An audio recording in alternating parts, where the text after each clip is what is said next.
government has now exceeded the deadline for the updating of our hate speech legislation. As we have covered previously, the European Commission said Ireland isn't doing enough to criminalize hate speech, and you have to get on that and, fix it within 2 months, or we're going to refer you to the European Court of Justice, which comes with fines and all sorts of other penalties.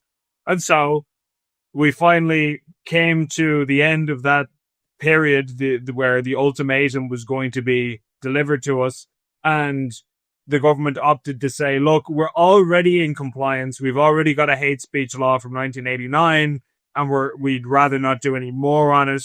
So now it's up to the EU to respond. So that looks like a victory. You think on its face, okay, well, they didn't comply. They kind of stood up to Europe, if you want to put it that way. But Micheál Martin, just there a couple of weeks ago, is having conversations with an LGBT NGO, and he tells them, oh yeah, we're still committed to that. As you covered, Jason, in an article recently, the integration strategy for LGBT people that was just released like a couple of weeks ago is talking about how we need to revisit hate speech laws and strengthen it when it comes to online discourse and so on. And so this was a tiny little video with like a couple of hundred views that was posted to the Fianna Fáil YouTube channel. And so it kind of flew under the radar. But essentially, I want to say in private, you can't really say a video that was posted publicly was private. But when he thinks no one is listening, when his audience is a tiny group of NGOs in a video that almost nobody sees, it was buried in a 30-minute interview, like in the latter half of it. I stumbled on it by pure fluke.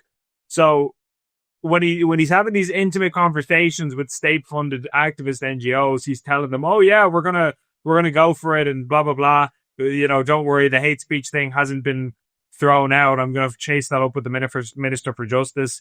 But then they're telling the EU, look, we've kind of done enough.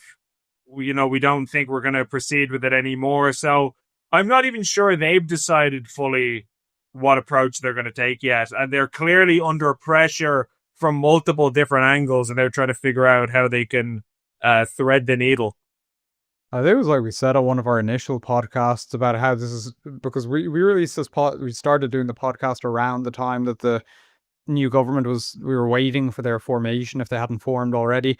And we were saying that this would very much be a government of trying to figure out which way the wind was blowing in relation to all of these ideological issues, because there's so many different currents at play. Like, you've got obviously the big free speech push from the US, obviously whether you think the US is or isn't doing a good job on that, that's certainly the sort of talking point, whereas from the EU it's the opposite. It's very much sort of controlling, placing limits, I suppose, on speech in increasingly egregious ways in different countries. And I think that's very sort of clear, that's very clearly manifesting itself in Ireland, where, say, politicians are sort of giving one signal in one direction and another in another. And the sort of government NGO dynamic, even though we're all well familiar with it at this stage, is just endlessly puzzling to me. I mean, NGOs are obviously so dependent on government for their funding, for their direction, for their access to the levels of influence that they have. And yet, this podcast, which is hardly viewed by anyone, hosted on the Fianna Fáil channel, with the most powerful politician in the country, he's sort of there, how do I say it, sort of appealing to them nearly and to their base, saying that, don't worry, we've committed to this. We'll the conversation isn't over. We'll keep looking into it. It's clearly deeply unpopular in Ireland. The momentum has gone out of it entirely. So why are you, the Taoiseach, justifying yourself and your government to this group of people who are entirely dependent on you and the funding that it receives from the funding that they receive, that entire sort of sector and lobby from the government? It makes absolutely no sense to me. And despite having read about it and thought about it a lot, it's still I'm no clearer on this one. It's just a really weird dynamic. Yeah, like the vibe in the interview was that Martin was kissing the ring. Like, you're just some no-name NGO that we've never heard of, and you're getting to meet with the Taoiseach, the leader of the Irish government, a first world country, which should be this huge opportunity. Oh my gosh, isn't this amazing? I get to sit down with him.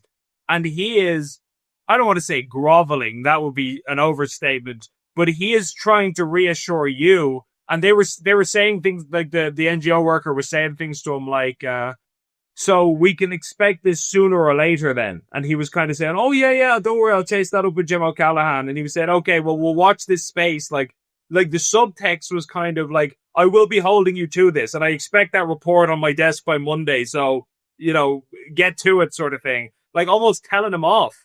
This guy's the leader of the government who pays your salary indirectly. Like you would not have a job if it wasn't for him. And you're there telling them where to get off. Like, what the hell is this? So, yeah, you're right. It's a bizarre, weird dynamic that they have going on.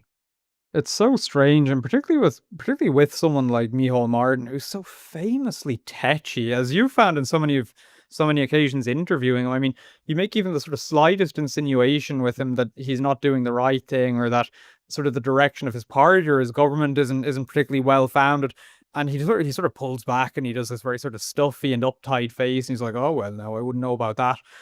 And it's like he would never dream of getting that way with an NGO, it seems, or with someone who, again, is entirely dependent on the government's support and financing. So it's one of these mysteries in the Irish civil space, I suppose, this dynamic, because again, it's being plumbed over probably more now than it ever was, prior obviously to Benefact's closure.